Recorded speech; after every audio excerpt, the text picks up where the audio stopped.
வானில் இருந்து இறங்குவதில்லை.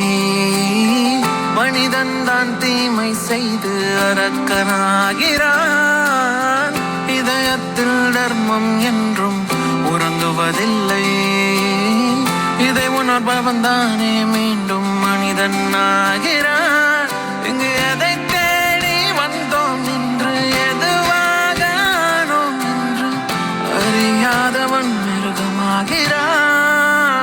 நான் யார் இறைவா, விடைத்தாய் இறைவா.